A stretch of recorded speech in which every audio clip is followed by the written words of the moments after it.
in cycling, we always have to try and look ahead and look at the science, but also remember the basic principles that we know, especially when it comes to carbohydrate metabolism.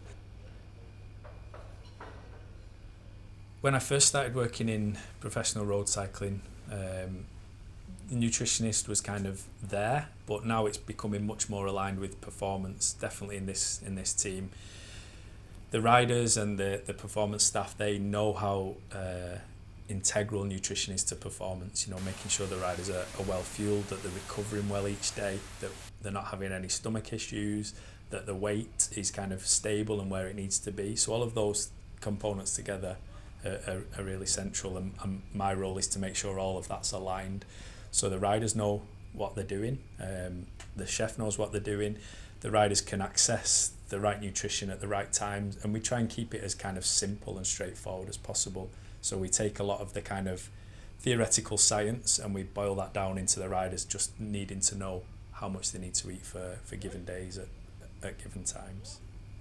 We're now much more kind of detail orientated with nutrition. Riders want to know exact kind of grams and calories, and they want to have ownership of the data like they do with their training data.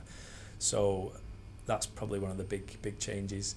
Riders are fueling more on the bike than they were five years ago, so that's been another big change. Riders are now able to eat 80, 90, 100, 120 grams of carbohydrate on the bigger days on the bike, so that's come into things as well. And we see much more diversity now in the way races are won and raced, and much more diversity in riders. In the squad here we have a range from 58 kilos to 90 kilos, so we have different specialities and different body types for different kinds of stages and races. So that's been a big change.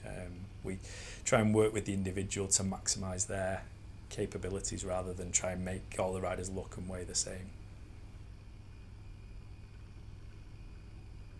I think cycling especially can be guilty of trying to innovate too much and trying to look for the kind of silver bullet and missing the bigger picture. So that's something we pride ourselves on here, is doing world-class basics first, but looking for the kind of the cherry on top, I think. Every rider in a Grand Tour and throughout the season will have their own individualised nutrition plans. So all 8 riders here have their own individual nutrition plan they get each day, which is based around the predicted energy demands for that stage. Obviously within that there's flexibility. Certain riders may gravitate more to having porridge. We've got a lot of we're a Norwegian and Danish team, and porridge is an integral part of breakfast culture in those countries. So some riders will hold on to porridge, other riders might have rice, or so they have nutritional targets, but within that we allow flexibility, because food is more than just kind of macronutrients and energy. There's a lot of psychology around the foods they enjoy and the atmosphere at a mealtime. So we try and get that balance right, so it's not too clinical. People ask me a lot about what types of foods the riders eat, and it's mostly foods people will eat at home anyway. It's just in much bigger quantities. So breakfast will typically be oatmeal made by our chefs. We have hot porridge, or we have like a birch and muesli which our chefs make, rice, pancakes, bread, smoothies, jams, omelette and ski yogurts. So it's typical breakfast most people will eat. It's just the volume and quantity is a lot. On the bike we kind of have a mixture of foods. We have kind of cakes from a bakery we work with in Belgium. We have cakes that the carers make for us. We have, and then sports foods like Maurten gels, Maurten drinks, and that's pretty much it. So each rider will have their own kind of fueling plan for the stage based on the products we have. And then after the race they'll typically have a pasta or a rice meal that's been kind of weighed to their nutritional demands. So each rider will have an individual kind of lunchbox for recovery on the bus. And then dinner, again, it's centered around some lean proteins, usually chicken, white fish, salmon, pasta, rice, potatoes in different combinations and different formats.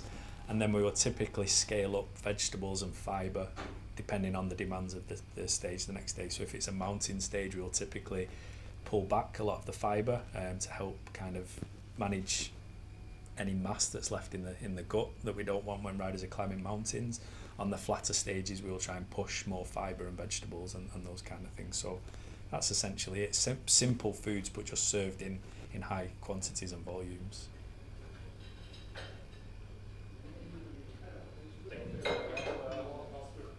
The trick is not to let riders get too far behind, because if you're kind of under fuel one day and that leads into another day, it's really hard to recover. So we kind of always trying to be on the front foot rather than too reactive. We always try and kind of preempt things happening rather than reacting all of the time. But typically, we'll just use a lot of things like smoothies, juices, high carb desserts as a way to get more calories and carbohydrate in, but without them having to double the volume of food, because there's only so much rice and pasta somebody can eat before it becomes too much. So we use a lot of kind of high energy density foods in those situations. Each day, the doctor has a short meeting with every rider in the morning. We're monitoring their weight, we're monitoring their heart rate variability and some other metrics. And then just as well at how the rider's feeling, if they're feeling more fatigued, all of those things together. We have a lot of data on their nutritional intake that we're constantly reviewing and refining, but also discussing with the riders, because we might have a nutritional plan, but then the rider might feel actually they need a little bit more that day. The day's been more stressful or more chaotic. So we're constantly reviewing the data, but also reviewing what the rider's telling us as well. I always feel if you rely solely on the data and ignore the rider, you'll get it wrong. And if you only listen to the rider and ignore the data, you'll get it wrong. So we try and kind of work in the middle, and that's the approach we take. It's inevitable that most riders will lose some weight and body fat through a 3-week Grand Tour, but we're just trying to minimise that where possible, especially for guys who are already kind of quite on their kind of low side of skin folds and body composition. So we're trying to kind of keep them as stable as possible. Obviously there's days where we will really push high carbohydrate, and that can show an increase in weight. So on those days we will also strip out fibre, so it kind of balances the weight out a little bit. But yeah, it's a constant daily review, and then every rest day we'll do like a more broad review. Myself and the doctor speak every morning, so we kind of do a quick review of each rider to assess the status of them that day, and then we kind of repeat that each day. So it's a constant reviewing and refining of the nutritional plans.